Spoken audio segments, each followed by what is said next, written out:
శ్రీమాత్రే నమః. శ్రీ గురుభ్యో నమః. తదుపరి కుంభరాశి.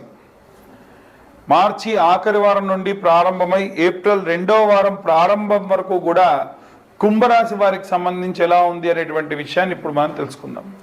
కుంభరాశి వారికి ప్రత్యేకమైనటువంటి లక్షణములు, ఓపిక, ఎదురు చూడడము, అలాగే ఎవరైనా సరే వారికి సహాయం చేస్తే గుర్తుంచుకొని మళ్ళీ వారికి తిరిగి సహాయం చేయడము, గ్రాటిట్యూడ్, హంబుల్నెస్ అనేటువంటివి వీరికి బాగా ఉంటాయి.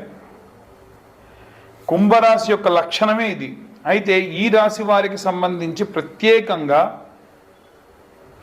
ఈ యొక్క మార్చి ఆఖరి వారం నుండి ఉగాది తర్వాతి వారం వరకు ఎలా ఉండబోతుంది అంటే, గ్రహ సంచారాల్లో రాహు కుంభంలోకి రావడము, ఈ యొక్క కుంభంలో ఉన్నటువంటి ఈ శని సంచారం కొనసాగిస్తూ మీనంలోకి వెళ్ళడము.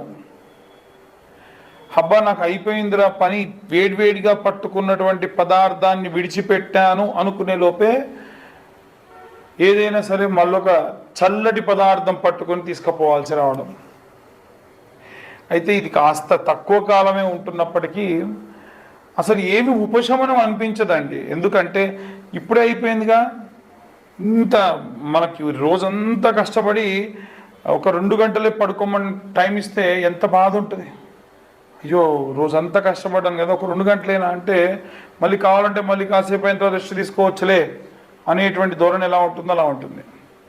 కాబట్టి అధైర్యపడొద్దు. వచ్చే సందర్భాలు, వచ్చేటువంటి పరిస్థితులన్నింటినీ కూడా గట్టిగా ఎదుర్కోవాలి. ఇది మాత్రం గుర్తుంచుకోండి. ముఖ్యంగా ఈ రాశి వారికి సంబంధించి శని చాలీసా లాంటివి చదువుకోవడం మంచిది. ప్రత్యేకంగా ఏవైనా విశేష దాన ధర్మములు చేయడం మంచిది. దేవాలయాల్లో నూనె ఇవ్వడం మంచిది. గోవుకు గాసం పెట్టడం మంచిది. ఇదంతా గోచారరీత్యా చెప్పే విషయంలో పూర్తిగా జాతకం విశ్లేషణతో మీకు కావాలంటే మీ పేరు, మీ డేట్ ఆఫ్ బర్త్, టైం కింద ఉన్న నెంబర్కి వాట్సాప్ చేస్తే పూర్తిగా జాతకం విశ్లేషణతో మీకు అందించడం జరుగుతుంది. ఇక అన్ని వర్గాల వారు ఎలాంటి రెమెడీస్ తీసుకోవాలి, ఎలాంటి మంత్రపఠనం చేయాలనే విషయాన్ని ఇప్పుడు మనం తెలుసుకుందాం. రాహుగ్రహ మరియు శుక్రగ్రహ సంచారం వలన ఎలాంటి పరిస్థితులు ఉంటాయి, ఎలాంటి జాగ్రత్తలు తీసుకోవాలి, ఎలాంటి మంత్రపఠనం చేయాలి, అది కూడా ఏ ఏ వర్గాల వారు ఎలాంటి మంత్రం చదివితే ఎలాంటి రెమెడీస్ పాటిస్తే మంచిది అనేటువంటి విషయాన్ని ఇప్పుడు మనం తెలుసుకుందాం. ప్రప్రథమంగా విద్యార్థి దశలో ఉన్నటువంటి వారికి సంబంధించిన విషయానికి వస్తే ప్రత్యేకమైనటువంటి శ్రద్ధ, ప్రత్యేకమైనటువంటి భక్తి అవసరం.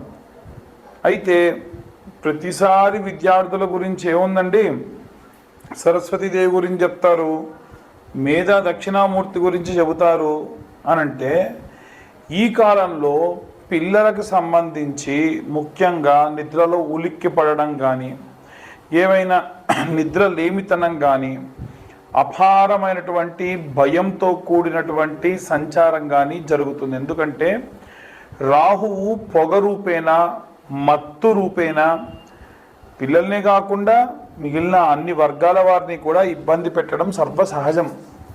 కాబట్టి ఇలాంటివి ఏవి కూడా కలగకుండా ఉండాలి అంటే ఎలాంటి రెమెడీస్ తీసుకోవాలి అనంటే, విద్యార్థులు హనుమాన్ చాలీసా లేదా ఆంజనేయ స్వామి యొక్క గాయత్రి చదవడం మంచిది. హనుమాన్ చాలీసా అనేటువంటిది నిత్యము కూడా అసుర సంధ్యా సమయంలో స్కూల్కి వెళ్ళి వచ్చిన తర్వాతకి నిర్దిష్టంగా ఒక దగ్గర కూర్చుండబెట్టి పిల్లలతోని చదివించడం వలన విశేషమైనటువంటి శక్తిని సంపాదిస్తారు. అయితే ఇప్పుడు నేను చెప్పేటువంటి విషయం ఏదైతే ఉందో, ఈ యొక్క మార్చిలో ఉన్నటువంటి ఆఖరి వారంలో ప్రారంభమయ్యేటువంటి కాలం అంటే 21, 22వ తేదీల సమయంలో ఎలాంటి ప్రభావాలు ఉంటాయి అనేటువంటి విషయం గురించి ఇప్పుడు మనం మాట్లాడుతూ ఉన్నాం. అయితే గృహిణులు, స్త్రీల విషయానికి వస్తే మనకి అభిరామి స్తోత్రము అనేటువంటి స్తోత్రం ఉంటుంది.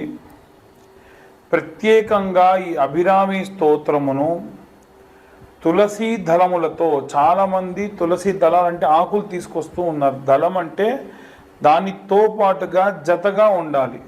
అలాంటి తులసి దళాలను తీసుకొని వచ్చి 108 తులసి దళాలతోని అమ్మవారికి ప్రత్యేకంగా స్తోత్రం చదువుతూ ఆరాధన చేయడం వలన, తర్వాత కాస్త నీడలో ఎండపెట్టినటువంటి ఆ యొక్క తులసిని పొడి చేసి నిత్యము ఆచమనం చేసే సమయంలో ఇంటి యజమాని చేత చేయించడం వలన విశేషమైనటువంటి శక్తి, భయాందోళన నుంచి దూరమయ్యే అవకాశం ఉంటుంది.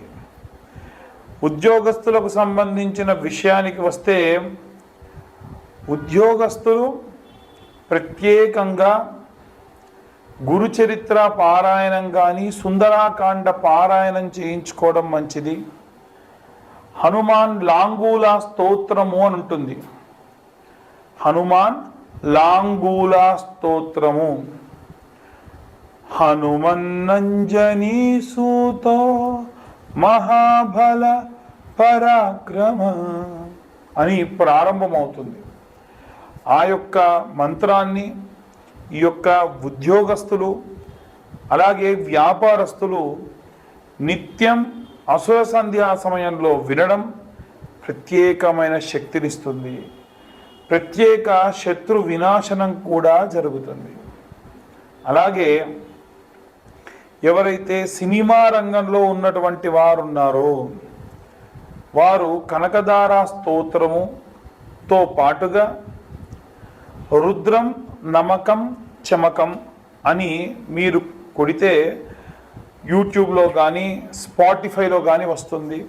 నిత్యం ఒకసారి అది వినడం విశేషంగా మంచిది. ఎవరైతే భూమికి సంబంధించి ఇబ్బంది పడుతున్న రైతులు కానీ, భూమి అమ్మాలి కొనాలి అనుకునేటువంటి వారు కానీ ఎవరైతే ఉంటారో వారు ప్రత్యేకంగా ఈ యొక్క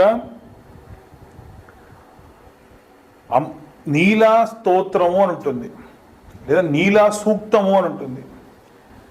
భూసూక్తము, నీలా సూక్తము చదవడం కానీ వినడం కానీ చేయడం వలన నిత్యం భూమికి సంబంధించి అనుకూల పరిస్థితులు లభిస్తాయి.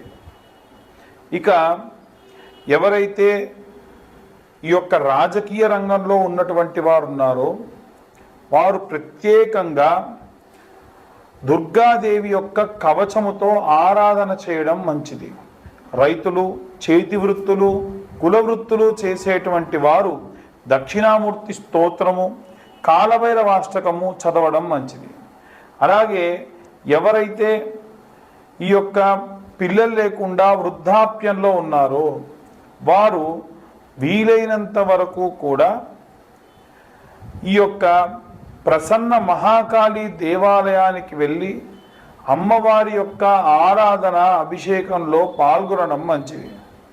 ఇక ముఖ్యంగా చూసుకుంటే వివాహం కానటువంటి అమ్మాయిలకైతేనేమో ఏప్రిల్లో 7, 14, 21, 28వ తారీఖులలో అమ్మాయిల కోసం వరపాశుపతం, పెళ్లి కాని అబ్బాయిల కోసం కన్యాపాశుపతం నిర్వహించబడుతుంది.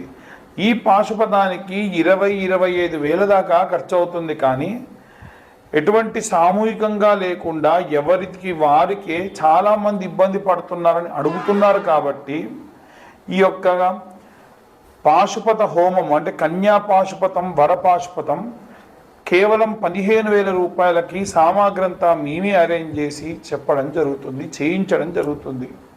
ఇక జాతకం గురించి చాలామంది అడుగుతూ ఉన్నారు. 2025వ సంవత్సరంలో పూర్తి జాతక విశ్లేషణకి 2,025 రూపాయలు మాత్రమే ఛార్జ్ చేయడం జరుగుతుంది.